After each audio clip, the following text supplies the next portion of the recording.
Your money आपका financial guide आपको लक्ष्यों को पूरा करने में मदद तो करता ही है, और आज हम न सिर्फ निवेश की बारीकियां आपको शो में समझाएंगे, बल्कि फाइनेंशियल प्लानर का सही चुनाव आप कैसे कर सकते हैं, क्या जरूरत होती है एक फाइनेंशियल प्लानर की होने के पीछे, इसके लिए आपको देंगे टिप्स और बताएंगे इसको लेके वो तमाम जरूरी बातें। नमस्कार, मैं हूं कविता थपलियाल और देखते हैं क्या है खास आज योर मनी में। निवेश में कामयाबी के लिए फाइनेंशियल प्लानिंग जरूरी, कैसे करें फाइनेंशियल प्लानर का चुनाव,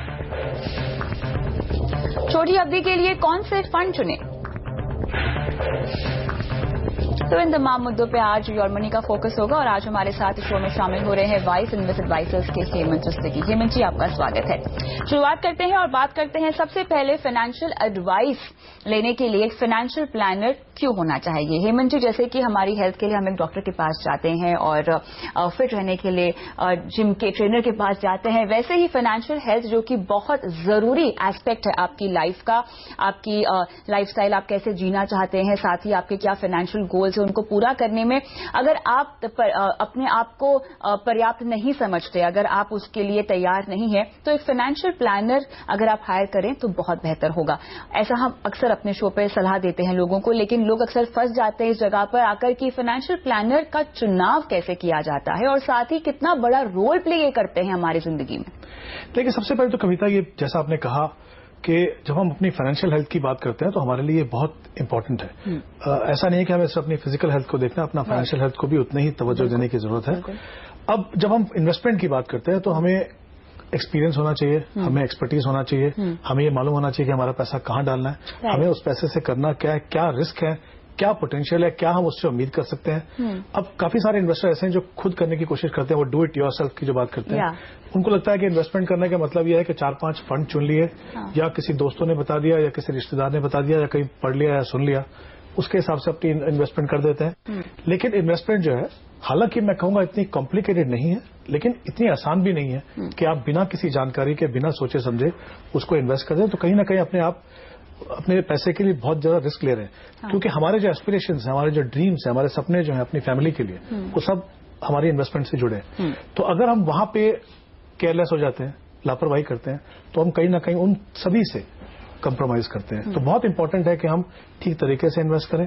अगर मैं नहीं जानता ये कैसे करना है, तो फिर मैं किसी फाइनेंशियल एडवाइजर के पास जाऊं, प्लानर के पास जाऊं, जो मुझे बताएगा कि मुझे किस तरह से इन्वेस्टमेंट करनी है, क्या सही तरीका है, कौन सी एसेट क्लासेस में हमको पैसा डालना है, किस तरह से उसको मॉनिटर करना है, वो सब आपके लिए करता है। और एक इंपॉर्टेंट एस्पेक्ट जो हम हमेशा बात करते हैं फाइनेंशियल प्लानिंग का, रिस्क मैनेजमेंट, उसके ऊपर तो हमारा कभी ध्यान जाता नहीं है। अगर आप किसी फाइनेंशियल प्लानर के पास जाएंगे तो सबसे पहले आपको ये बताएगा कि देखिए, जितने भी रिस्क हैं, चाहे आपकी हेल्थ है, चाहे आपकी लाइफ है, या कोई इमरजेंसी आ जाए, उन सबके पहले रिस्क को कवर करो। तो वहीं से शुरुआत होती है। उसके बाद वो पूरा आपको देखेंगे कि किस तरह का आपका रिस्क प्रोफाइल है, क्या आपके पास एसेट्स हैं, क्या आपकी लायबिलिटीज है, जो हम इन्वेस्टमेंट करने के टाइम कभी नहीं देखते।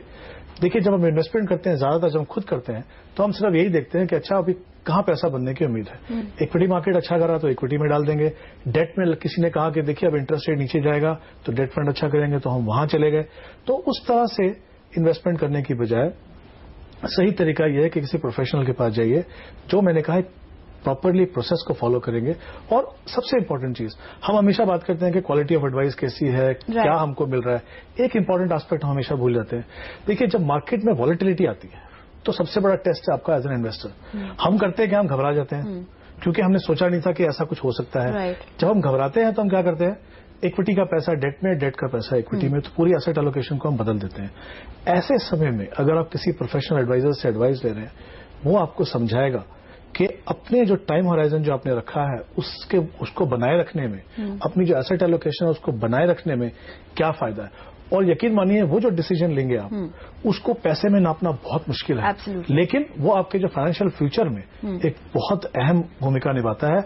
और जो अपने सपने आप पूरे करते हैं, जो ऑब्जेक्टिव पूरे करते हैं, कहीं ना कहीं वो उसी का नतीजा होता है। बिल्कुल। तो यहाँ पर न सिर्फ आपकी एक तरह से निवेश को लेकर प्लानिंग होती है, लेकिन कई बार आपके खर्चों को भी कंट्रोल करने में अगर आप इस तरह की सलाह लेते हैं किसी से, एक फुल प्रूफ फाइनेंशियल प्लान लेते हैं, तो काफी हद तक मदद मिल जाती है। लेकिन अब क्योंकि मुझे अपने पूरे फाइनेंशियल्स यहाँ पे डिस्क्लोज करने हैं एक फाइनेंशियल प्लानर को, किस लिहाज से विश्वास आएगा, क्योंकि मैं कैसे ये बात समझूं कि जो ये सलाह मुझे दे रहे हैं, एक तो मेंटालिटी होती है हमारी कि अच्छा आप मुझे ये सलाह दे रहे हैं कि इतना अगर साल तक मैं डाल रही हूं पैसा तो इतने पैसे बन ही जाएंगे, आप गारंटी दीजिए। लोगों में कहीं ना कहीं ये मानसिकता होती है और इस मानसिकता को हम कैसे समझे और साथ ही उसके हिसाब से आपको एक निवेश रणनीति भी बनानी होती जिसके लिए आपके पास पेशेंस भी होने बहुत जरूरी है। तो चयन में जब हम विश्वास की बात करें तो वो कैसे रोल प्ले करता है? देखिए, जैसे आपने शुरुआत में कहा, आपने कहा जैसे आप डॉक्टर के पास जाते हैं, आप किसी डॉक्टर के पास जाते हैं तो आप कैसे जाते हैं? आप किसी को पूछते हैं कि कौन सा डॉक्टर अच्छे हैं, आप वहां जाते हैं, शायद वो डॉक्टर आपको पसंद है, आपको नहीं पसंद आए। कैसे पसंद नहीं आएंगे? आप थोड़ा दिन इलाज कराएंगे, आपको लगेगा कुछ फर्क नहीं पड़ रहा है तो हम किसी और के पास जाएंगे। फाइनेंशियल एडवाइजर्स में कहां से चुने? डॉक्टर के पास एक डिग्री है, ऐसे ही जो फाइनेंशियल प्लानर्स हैं उनके पास एक क्वालिफिकेशन होने की जरूरत है। सेबी ने जो रेगुलेशन बनाए हैं वहां पे क्लियरली लिखा है कि क्या क्वालिफिकेशन उनके पास होनी चाहिए। उसमें या तो आप सर्टिफाइड फाइनेंशियल प्लानर हो या जो NISM के जो लेवल 1 और लेवल 2 एडवाइजरी के एग्जाम है वो आपने क्लियर किया। सबसे पहले तो आपके पास वो क्वालिफिकेशन चाहिए। दूसरा, आपके पास एक्सपीरियंस होना चाहिए, या तो आपके पास 5 साल का एक्सपीरियंस हो, अगर वो नहीं है तो आप पोस्ट ग्रेजुएट हो। उसके बाद जितने भी एडवाइजर्स हैं जो फीस चार्ज करते हैं उनके लिए कंपलसरी है कि वो सेबी के साथ रजिस्टर्ड हो। तो अगर आप सेबी की वेबसाइट पे जाएं तो वहां पर आपको पूरी लिस्ट मिलेगी कौन से इन्वेस्टमेंट एडवाइजर हैं जो सेबी के साथ रजिस्टर्ड हैं। जैसे ही आप उनके साथ डील करना शुरू करते हैं उसमें 1-2 चीजें साफ हो जाती हैं। इनके पास रिक्वायर्ड क्वालिफिकेशन है, एक्सपीरियंस है। मैं ये नहीं कह रहा कि दोनों होने से वो बेस्ट एडवाइजर हो जाएंगे आपके लिए, कहीं ना कहीं आपको उनको एक्सपीरियंस करके देखना पड़ेगा।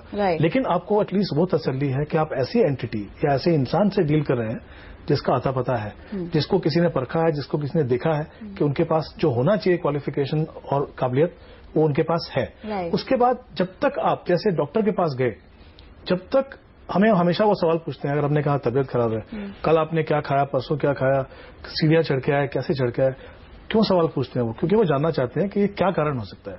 इसीलिए अगर हम फाइनेंशियल प्लानिंग करनी है तो उनके लिए वो सब जानना जरूरी है। आपकी इनकम कितनी है, आपकी लायबिलिटीज कितनी है, आपकी एस्पिरेशंस क्या है, आपके ऑब्जेक्टिव क्या है, फैमिली में कितने लोग हैं, कितने लोग कमाते हैं, किस तरह से आप इनकम को शेयर करते हो, किस तरह से आप नहीं करते हो। जब तक आप उन सवालों का सही मायने में ओपनली ठीक तरीके से जवाब नहीं देंगे तो जो फाइनेंशियल प्लानिंग बनेगी वो कहीं ना कहीं उसमें कुछ कमी रहेगी। तो बहुत इंपॉर्टेंट है, अगर आप किसी के साथ एडवाइस ले रहे हैं तो उस पर विश्वास कीजिए। जैसा मैंने कहा, आप उन एंटिटीज से डील कर रहे हैं जिनको किसी ने परखा है। उसके बाद अगर आपको लगता है 1-2 साल के बाद कि आप एडवाइस नहीं करें तो आप आंख कान खोल के रखिए। ऐसा नहीं कि आप अंधा विश्वास कीजिए उनके ऊपर जो उन्होंने किया है। बिल्कुल, खुद की समझ आपकी बहुत जरूरी है, आपका होमवर्क भी यहाँ बहुत जरूरी है। लेकिन कई बार हमने देखा है कि लोग फाइनेंशियल प्लानर को एक एक्स्ट्रा इनकम समझते हैं या एक्स्ट्रा बर्डन समझते हैं अपने ऊपर कि इन टर्म्स ऑफ फीस, अच्छा मुझे इनको इतने पैसे भी देने पड़ेंगे और ये कर क्या रहे हैं, ये मुझे बस एक सलाह दे रहे हैं अपने फाइनेंशियल पोर्टफोलियो को लेकर जिसके ऊपर भी कोई गारंटी नहीं है कि मुझे इतना रिटर्न मिलेगा या नहीं मिलेगा। बाजार उतार चढ़ाव में अगर आ गया तो शायद मैं रिटर्न में कमा भी ना पाऊं। लेकिन यहां पर फीस एक ऐसा एस्पेक्ट है जहां पर आकर लोगों की मानसिकता थोड़ी सी बदल जाती है। कितना जरूरी है एक पेड एडवाइस लेना? देखिए, ऐसी कोई चीज नहीं है जहां पे हमें फीस देने में प्रॉब्लम हो। लेकिन जब इन्वेस्टमेंट एडवाइस की बात करती है तो हम फीस देना नहीं चाहते क्योंकि हमें उसकी आदत नहीं है। क्योंकि हमारा जो बैकग्राउंड देखें, हमारे देश में काफी समय तक जो स्मॉल सेविंग स्कीम्स हैं, जो फिक्स डिपॉजिट है, उसमें काफी हाई इंटरेस्ट मिला करता था, 10-12% भी मिला करता था। तो जब आप उस दौर से गुजरे तो आपको लगता है पैसा बनाना बहुत आसान है। अब माहौल बदल गया है, बहुत सारे ऑप्शन भी हैं लेकिन साथ में प्रॉब्लम भी है। अब प्रॉब्लम क्या है कि हमको लगता है कि एडवाइस क्यों करें। अब हम अभी आजकल हम बात कर रहे हैं रोबो एडवाइजरी की, मालूम है? आप किसी साइट पे गए, आपको 3 सवाल पूछे और आपने कहा कि अच्छा ये 2 फंड में इन्वेस्ट कर दीजिए। हम एक चीज भूल रहे हैं यहाँ पे, मैंने आज की जो जरूरत है या आज का जो माहौल है उसके हिसाब से इन्वेस्ट किया। कोई नहीं देख रहा कि मैंने 5 साल के लिए किया, 10 साल के लिए, मेरे गोल्स क्या है, मेरा रिटायरमेंट प्लानिंग क्या है। वो कोई भी रोबो एडवाइजरी नहीं कर सकता है। वो कहीं ना आपको फाइनेंशियल प्लानर के साथ बैठना पड़ेगा और आप समझ लीजिए कि आपका पूरा जो इन्वेस्टमेंट है वो ट्रैक पे है। आपको जब हैंड होल्डिंग की जरूरत है वो आपके साथ रहते हैं। जब आपके लिए डिसीजन लेना है, एसेट एलोकेशन को रीबैलेंसिंग करना है, वो आपके साथ रहते हैं। तो कहीं ना कहीं जो आपका पूरा फाइनेंस है, आज से लेके जब तक आप रिटायर हैं या शायद जब तक जिंदा है, जब तक आपको पैसे की जरूरत है, वो सब एक फाइनेंशियल प्लानर आपको करके देता है। तो जाहिर सी बात है कहीं ना कहीं वो फीस आपको देनी पड़ेगी। इंपॉर्टेंट चीज है, आप किसी भी फंड की कैटेगरी देख लीजिए, ऐसा हमेशा आपको दिखेगा जो बेस्ट परफॉर्मिंग फंड और जो वर्स्ट परफॉर्मिंग फंड है उसमें कभी कभी 10 या 15 या 20% का फर्क होगा।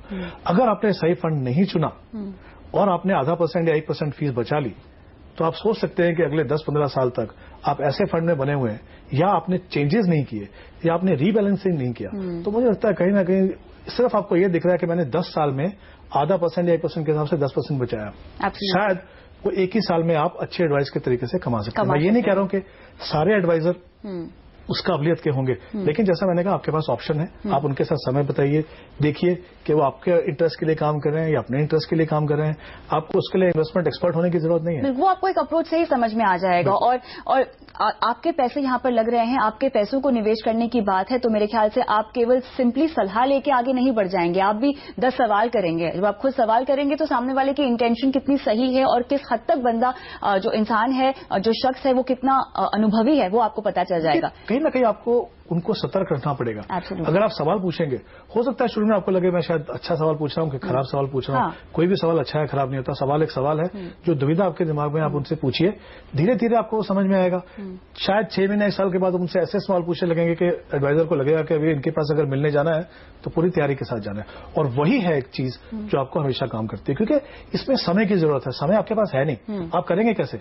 आप ऑफिस से आएंगे, आपको लगेगा चलिए आज नहीं कल करते हैं इन्वेस्टमेंट, फिर अभी संडे करेंगे, फिर अगले हफ्ते करेंगे, वो कभी होने वाला नहीं है। तो आपको कोई ना कोई चाहिए जो आपको गाइड कर सके, जो आपको संभाल सके, जो आपको गलत डिसीजन लेने से रोके, और वही एक फाइनेंशियल प्लानर का काम है। लेकिन साथ ही यहाँ पर जैसे कि हमने रोबो एडवाइजरी की आजकल बात की है, लोग समझते हैं कि अगर हमें इस तरह का प्लेटफॉर्म दिया जा रहा है जहां पे मैं ऑनलाइन जाके अपने गोल्स डालूं, अपने इन्वेस्टमेंट अमाउंट डालूं, तो मुझे इन्वेस्टमेंट इंस्ट्रूमेंट्स के बारे में पता चल जाएगा, क्या जरूरत है मेरे गोल्स को पूरा करने के लिए, वो उसको लेकर तमाम जानकारियां मुझे मिल जाएगी। उसके बाद एक सलाह मेरे पास है तो मैं अपने आप ये सब इम्प्लीमेंट खुद ही कर सकता हूं।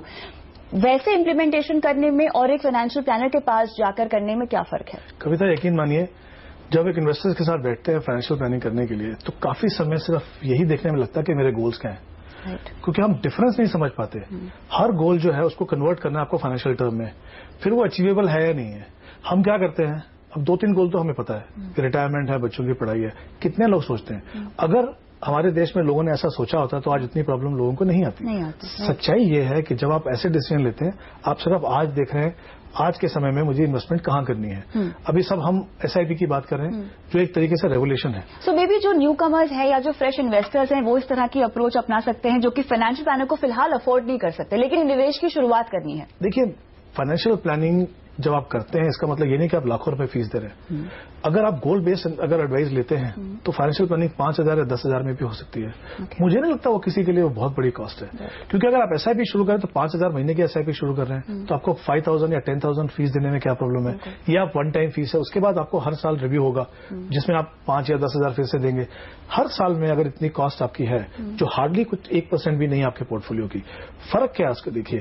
क्योंकि आपका जो स्टार्टिंग का जो एक्सपीरियंस अगर वो गलत हो गया तो आपको लगेगा म्यूचुअल फंड मेरे लिए सही नहीं है, इक्विटी फंड मेरे लिए सही नहीं है, या जो मैंने चुनाव किया वो सही नहीं है, आपकी धारणा बन जाएगी। फिर मैं चुपके से जाके फिर से मेरा bank deposit, bond, small saving scheme में चला जाऊंगा, किसी को पता भी नहीं चलेगा। तो कहीं ना कहीं ये इंपॉर्टेंट है हमें समझना कि ये जानकारी होना जरूरी है। अगर नहीं है तो थोड़ी फीस पे कीजिए, बिल्कुल, कहीं ना कहीं आपके फाइनेंशियल फ्यूचर में, जैसे मैंने पहले कहा, बहुत बड़ा बदलाव आ सकता है। तो यहाँ पर फाइनेंशियल प्लानर दरअसल आपका एक फाइनेंशियल डॉक्टर का रोल प्ले करता है, जो न सिर्फ आपके लिए आपको निवेश की रणनीति बताता है, बल्कि आपका आज कैसे जितने भी सपने आपने देखे हैं उसको आप पूरे कैसे कर सकते हैं उसकी भी राह आपको देता है। तो फिलहाल योर मनी में हमने चर्चा की है कि फाइनेंशियल प्लानर का चुनाव करते हुए आपको किन बातों का ध्यान रखना चाहिए, लेकिन इसके साथ ही योर मनी भी एक फाइनेंशियल प्लानर है आपके लिए। अपना सवाल अगर आप चाहें तो हमें भी भेज सकते हैं, म्यूचुअल फंड हो, इंश्योरेंस हो, क्रेडिट कार्ड हो, लोन हो या कंप्लीट फाइनेंशियल प्लानिंग हो। अपना सवाल आप mf@moneycontrol.com पर भेज सकते हैं, अपने कॉन्टैक्ट नंबर के साथ व्हाट्सएप पे सवाल पूछ सकते हैं, लेकिन अपना नाम जरूर डालिएगा।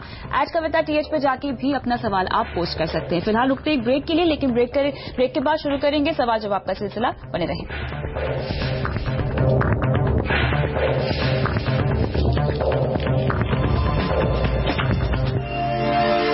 योर मनी में अब फोकस करते हैं सवालों की ओर, और आज हम यूथ बेस्ड सवाल ले रहे हैं, यानी युवाओं के सवाल ले रहे हैं। और पहले यूथ दर्शक हमारे साथ, यंग दर्शक मैं कहूंगी, अजय हैं। 23 साल की उम्र है इनकी और हमारे साथ फोन लाइन पर जुड़ चुके हैं। अजय बताएं, कहां से बोल रहे हैं, क्या करते हैं आप?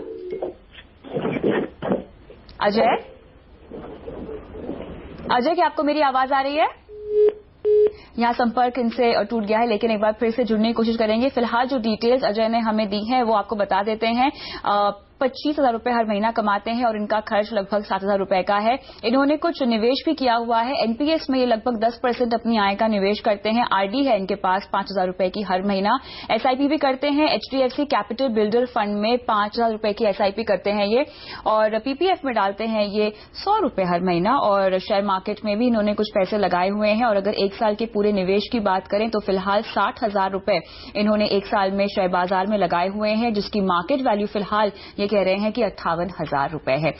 इनके लक्ष्यों पर आना चाहेंगे हम, जहां पर अजय के मुताबिक इनको 6 साल में लगभग 8 लाख रुपए चाहिए और 10 साल में 15 लाख रुपए चाहिए। विजनसी फंड 1 लाख ये इकट्ठा करना चाहते हैं। हमारे साथ अजय अगर फोन लाइन पर जुड़ चुके हैं। अजय, यहाँ लगता है इनसे बात नहीं हो पा रही है, लेकिन चलिए, कैसे ये अपने निवेश को आगे बढ़ा सकते हैं और कैसे अपने लक्ष्यों को पूरा कर सकते हैं, इस पर करते हैं बात। अजय का जो पोर्टफोलियो है फिलहाल मेरे ख्याल से काफी यंग है, तो इन्होंने रिस्क प्रोफाइलिंग अपनी की है थोड़ी बहुत, जिसके तहत इन्होंने शेयर बाजार में तो पैसे लगाए हुए हैं, लेकिन आरडी भी करते हैं और साथ ही रिटायरमेंट के बारे में भी सोचा है, जिसके लिए उन्होंने एनपीएस में भी पैसे लगाए हुए हैं। ओवरऑल इनकी प्लानिंग से आपको ये किस तरह के निवेशक हैं समझ में आ रहा है? देखिए, मुझे ये समझ में आ रहा है कि जो उन्होंने अभी तक कदम लिए हैं और जो प्रोसेस उन्होंने अभी तक फॉलो किया है, इतनी यंग एज में इन्होंने समझा है कि फाइनेंशियल प्लानिंग का मतलब क्या है। इनको ये पता है कि अगर जितना जल्दी मैं शुरुआत करूंगा उतना अच्छा है।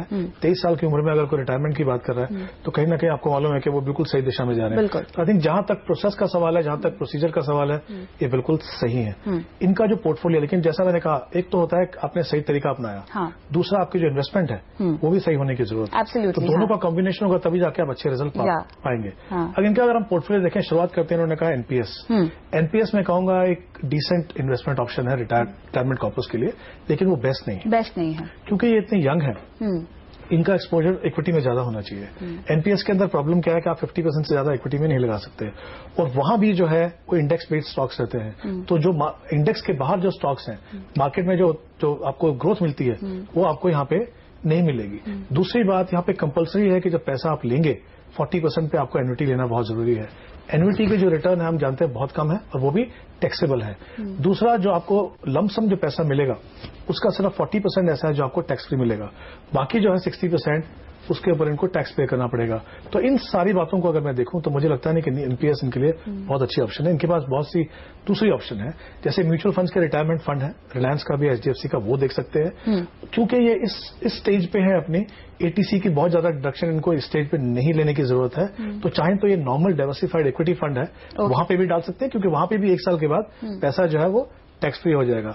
दूसरी इनकी इन्वेस्टमेंट उन्होंने कहा कि एक रेकरिंग डिपॉजिट में 5,000 रुपए इन्वेस्ट कर रहे हैं। तो देखिए कॉन्ट्रास्ट देखिए, एक तरफ आप एनपीएस में है, फिर आप सेविंग बैंक में आरडी कर रहे हैं, फिर इन्होंने कहा हम पीपीएफ कर रहे हैं 100 रुपए से, और साथ ही शेयर बाजार में भी इन्वेस्ट कर रहे हैं। तो कहीं ना कहीं इनको इस सबको देखने की जरूरत है।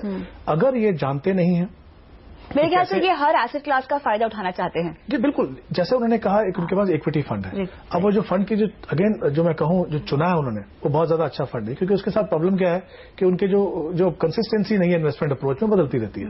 और ऐसे बहुत सारे फंड है जो अच्छे तरीके से इन्वेस्ट कर रहे हैं, तो उनको देख सकते हैं। ऑप्शन इन्वेस्टमेंट्स जो ऑप्शन की है, जो म्यूचुअल फंड, बिल्कुल सही है। इक्विटी में डालने का मतलब है आप वहां जाके एक्सपेरिमेंट मत कीजिए, क्योंकि वो आपकी मेहनत का पैसा, आप इतने यंग हैं, और जैसा मैंने पहले कहा, जो इंप्रेशन आपके दिमाग में अभी बैठेगा वही आप हमेशा जिंदगी भर रखेंगे। तो ये सब करने की जरूरत है। अगर इनके गोल पे आए, इनके 2 गोल हैं। इन्होंने कहा 10 साल में 15 लाख चाहिए इनको, वहां पे इक्विटी में डाल सकते हैं 12% के हिसाब से 7,000 इनको इन्वेस्ट करना है, और दूसरे गोल के लिए 8,000 पहले के जो है वो इक्विटी में डालें, जैसे कोटक सेलेक्ट फोकस है, आईसीआईसीआई डिस्कवरी देख सकते हैं। दूसरा, क्योंकि उनका 6 साल का समय है, वहां पे ये बैलेंस फंड देख लें, एल&टी प्रूडेंस और रिलायंस बैलेंस फंड। चलिए, तो अजय, यहाँ पर आपकी उम्र कम है, लेकिन इसीलिए आपको हम कह रहे हैं कि इक्विटी में अपना निवेश आप बढ़ा सकते हैं। फिलहाल आपने डेट में अपना पोर्टफोलियो जो बनाया है उसको आप चाहें तो कम करें, खासतौर से आरडी की अगर हम बात करें, उस निवेश को आप बढ़ाएंगे तो आपके लिए बेहतर होगा। अपने निवेश को बढ़ाने की भी कोशिश कीजिए साल दर साल। रुकते हैं छोटे से ब्रेक के लिए।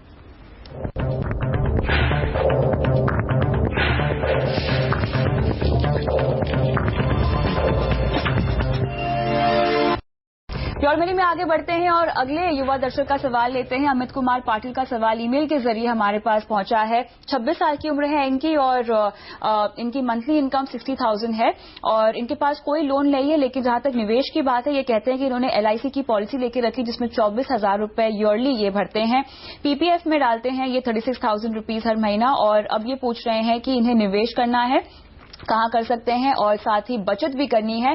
35 लाख का 1 BHK घर इन्हें लेना है, फिलहाल ये सोच रहे हैं, लेकिन कब तक लेंगे और कब तक ये पैसे इकट्ठा करना चाहते हैं, कितने का निवेश और करना चाहते हैं, उसकी जानकारी इन्होंने हमें फिलहाल नहीं दी है। और चूंकि हमारे पास डिटेल्स पूरी तरह से पर्याप्त नहीं है इनकी पूरी फाइनेंशियल प्लानिंग करने के लिए, तो हेमंत जी मुझे ये बताइए, इंश्योरेंस पॉलिसी इन्होंने कौन सी ली है उसकी जानकारी तो हमारे पास नहीं है, लेकिन जहां तक मुझे समझ में आ रहा है इन्होंने टैक्स बेनिफिट के चलते ये पॉलिसी खरीद ली है। तो अब कितने साल से इसमें बने हुए हैं हमें कुछ पता नहीं है, लेकिन दोनों सिनेरियो में आपकी सलाह क्या होगी अगर 3 साल से ज्यादा हो गया है और 3 साल कम है तो? देखिए, सबसे पहले जैसे हमेशा कहते हैं कि इंश्योरेंस आपके पोर्टफोलियो में होना बहुत जरूरी है, लेकिन वो इन्वेस्टमेंट कम इंश्योरेंस के प्रोडक्ट वो सही नहीं है। तो हमेशा कहते हैं वहां वो फिर से मैं रिपीट करूंगा यहाँ पे, अब वो कितने साल है, 1 साल 2 साल है, वो कुछ पता नहीं है।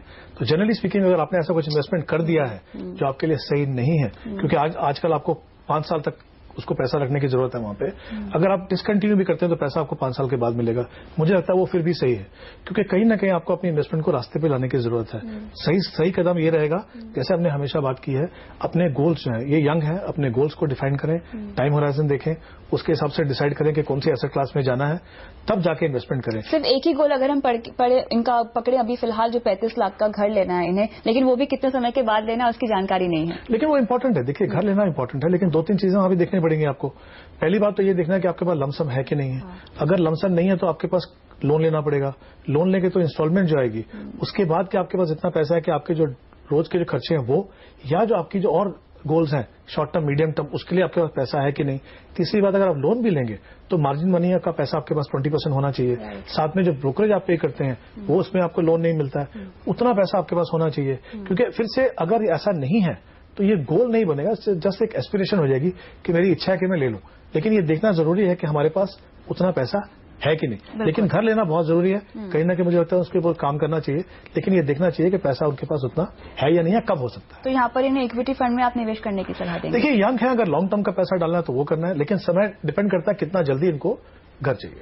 तो अमित कुमार, आपको एक काम करना होगा, अपने गोल्स को डिफाइन करके अपना सवाल हमें आप फिर से भेजिए, लेकिन अगर आप निवेश की शुरुआत करना ही चाहते हैं तो आप इक्विटी फंड के जरिए अपने निवेश की शुरुआत कर सकते हैं। बहुत बहुत शुक्रिया हेमंत जी आज शो पे आने के लिए।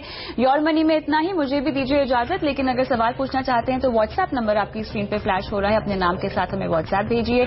आज का बता TH पे सवाल भेज सकते हैं। mf@moneycontrol.com हमारा ईमेल आईडी है, जहां पर कॉन्टैक्ट नंबर के साथ आप अपना सवाल हमें भेज सकते हैं। नमस्कार।